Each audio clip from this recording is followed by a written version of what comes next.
and more people have started treating Luffy like he was always another chosen one, as if his greatness had always been hidden inside an overpowered devil fruit.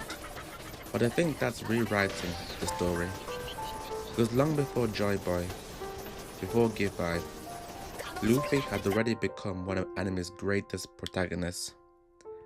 And the interesting thing is, the more I look back at One Piece, the less I believe Luffy's power ever came from his devil fruit. It was simply revealing the power he'd been all along. This is Blessed Anime Hot Takes, and today we're breaking down why Luffy's power was never about his devil fruit, and what it reveals about the greatest powers in anime. Don't get me wrong, Gear Vibe is incredible. It's one of the most creative transformations in anime, but I think people sometimes mistake the reveal for the reason. Because if Gear 5 is what made Luffy special, then what about everything that came before it? There was Arling Park, Alabasta, Ennis Lobby, Marineford, the list goes on. None of these moments needed the Sun God, they needed Luffy. The same boy who declared war on the world government for one friend. The same captain who walked into impossible situations because someone needed saving. The same pirate who inspired people to believe in him long before he had every answer. Gear 5 didn't create those qualities, it amplified them.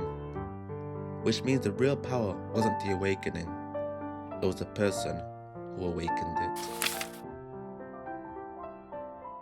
I know what some people are thinking, but Luffy was destined, the reincarnation of Joy Boy. In a sense, that's true. The human fruit, model Nika, chose Luffy, but there's an important difference between being chosen and being made. The Nika fruit didn't create someone who valued freedom, it found someone who already lived it. Long before anyone mentioned Joy Boy, Luffy had already been freeing nations, breaking chains, laughing in the face of impossible odds, protecting people he'd only just met. The reveal doesn't rewrite his character, it confirms it. And once I realized that, another question kept bothering me. If the fruit didn't make Luffy who he is, why rubber of all abilities?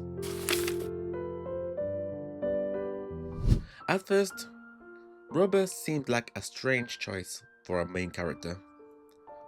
What it does, it stretches, it bends, it bounces. It's goofy, almost childish. But the longer I thought about it, the less random it became. Because that's exactly who Luffy is. No matter how much life stretches him, he never loses himself.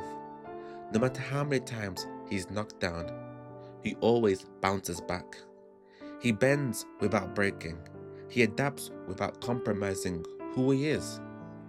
And maybe my favorite part, rubber reaches, it extends itself, it closes distances, it connects. Just like Luffy. Every island he visits changes because of him. Not because he forces people to follow him, but because he gives them the courage to become who they really are. That's when something clicked even more for me. The greatest powers in anime aren't random at all. They aren't just abilities. They're the physical expressions of the person using them. Windows into a character's soul. And if that's true, then rubber isn't funny, it's simply perfect. There's a scene at Marineford that completely changed how I viewed Luffy. Not because of a new ability or a transformation, but because of an observation.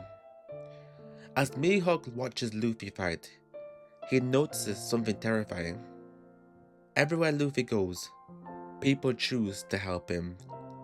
Friends, enemies, complete strangers. They believe him, Not because he has the rarest devil fruit, but because who he is. His greatest power was never stretching his body, it was expanding the hearts of everybody around him.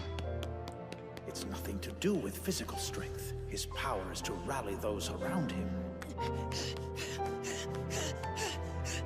Mihawk says, it's not his powers or techniques. He possesses some quality that makes people want to help him. And in these waters, that is the most formidable power of all. He may possess the greatest talent of all. His greatest power was never stretching his body. It was expanding the hearts of everyone around him. Maybe that's why Gear 5 never felt like an unearned power-up to me. It didn't suddenly turn Luffy into Joy Boy. It revealed that he'd been living like Joy Boy all along. The awakening wasn't the beginning of his power. It was the culmination of it.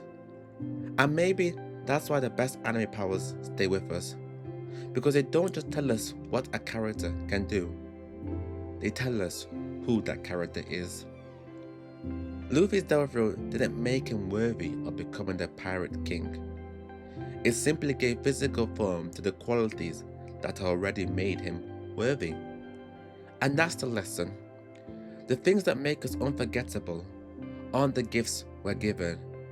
They're the parts of ourselves we're willing to express without apology. And that's the greatest power any of us can have. Thank you for watching.